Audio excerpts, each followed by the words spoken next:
memori. Ingatan memori secara etimologi kata memori berasal dari kata bahasa Inggris yaitu memory. Secara sederhana, memori adalah kemampuan untuk menyimpan informasi sehingga dapat digunakan di mana yang akan datang. Manusia atau organisme dapat menyimpan informasi yang diterima yaitu melalui semua indera yang akan diubah berikutnya sedemikian rupa sehingga dapat disimpulkan ke dalam otak. Secara singkat, memori dapat diartikan sebagai suatu sistem pengolahan informasi. Adapun sifat-sifat ingatan, yang pertama, cepat artinya dalam waktu. Sifat ialah memahami. Yang kedua adalah setia, artinya kesan yang akan diterimanya. Yang ketiga adalah teguh, artinya dapat menyimpan kesan. Yang keempat, luas, artinya dapat menyimpan kesan yang banyak. Kelima, siap, artinya dengan mudah memproduksi kesan. Mungkin cukup sekian yang bisa saya sampaikan. Mohon maaf apabila ada kata-kata yang salah. Selanjutnya akan disampaikan oleh rekan saya. Terima kasih. Pemahaman bahan. Menurut terjadinya, pemahaman dapat dibagi dalam dua macam. Yang pertama, dengan sengaja, ialah dengan sadar dan sungguh-sungguh memahaminya. Hasilnya biasanya lebih mendalam dan luas, misalnya memahami pelajaran sekolah. Yang kedua, tidak sengaja, ialah dengan tidak sadar ia memperoleh suatu pengetahuan, hasilnya tidak mendalam dan tidak teratur. Menurut cara memahaminya, pemahaman dapat dibagi dalam dua macam pula, ialah secara mekanis, ialah menghafal secara mesin dengan tak menghiraukan apa artinya. Kekuatan jiwa untuk menghafal secara mekanis disebut ingatan mekanis, misalnya menghafal abjad, nama-nama sungai, gunung, dan sebagainya. Hasilnya biasanya tidak tahan lama dan lekas lupa.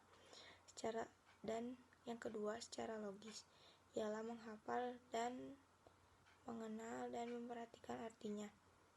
Kekuatan jiwa untuk menghafal secara logis ialah bahan-bahan yang mempunyai hubungan arti. Hasilnya lebih tahan lama dan tidak lekas lupa. Selanjutnya akan disampaikan oleh saya sendiri, yaitu adapun untuk menghafal prosa atau puisi ada 3 cara. Yang pertama, metode bulat, disebut juga dengan metode G, yaitu menghafal dengan mengulang berkali-kali dari permulaan sampai habis. Metode bulat ini hanya berlaku untuk bahan-bahan sebanyak-banyaknya lebih dari 14 baris. Yang kedua, yaitu metode bagian, disebut juga dengan metode T, yaitu menghafal sebagian sedang tiap dihafal secara metode bulat. Metode bagian ini berguna untuk menghafal bahan yang banyaknya lebih dari 14 baris. Dan yang terakhir yaitu metode campuran, disebut juga dengan metode Pi, yaitu menghafal lebih dahulu bagian-bagian yang sukar, kemudian seluruhnya dihafal dengan metode bulat. Metode campuran ini berguna untuk menghafal bahan yang banyak, misalnya 1 halaman. Keadaan seorang yang tidak dapat menimbulkan kesan-kesan yang telah disampaikannya. Adapun dua faktor yang menyebabkan seseorang itu lupa. Yang pertama, sifat ingatan yang lemah atau kurang bisa mengingat apa yang telah disampaikannya. Yang kedua, mempunyai penyakit atau tuna ingatan. Ya, penyakit disebut amnesia. Keteguhan seseorang dalam mengingat sesuatu itu termasuk dalam fungsi sekunder ataupun primer seorang. Kalau misalkan sekunder, maka dia akan mudah mengingat sesuatu. Apabila primer, maka akan mudah melupakan sesuatu.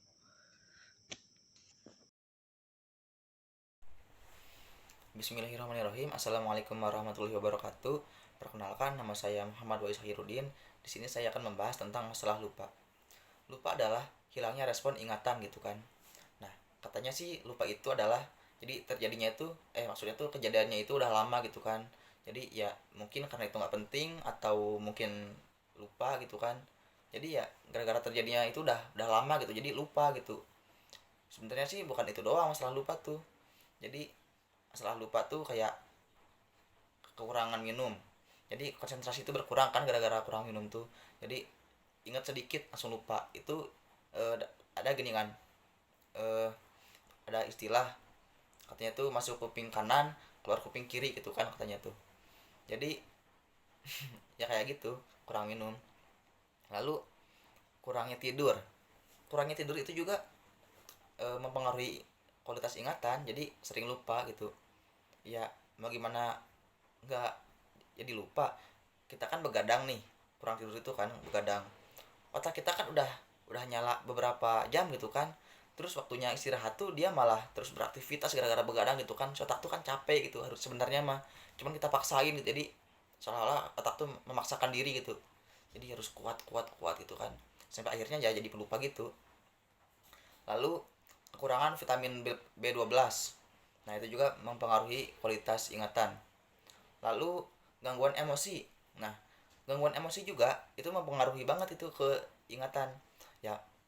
Kita kan misalnya itu kayak tiba-tiba sedih, tiba-tiba marah, tiba-tiba bahagia, itu kan jadi emosinya kan lagi nggak stabil gitu, emosinya lagi nggak jelas, jadi harus harus kita tenang dulu, harus relax dulu, harus ya mungkin meditasi dulu lah sebentar gitu, biar ingatan kita pulih atau otak kita refresh gitu kan. Jadi ya begitulah salah satu beberapa beberapa penyebab lupa gitu kan. Ya udah, sekian dari saya. Assalamualaikum warahmatullahi wabarakatuh.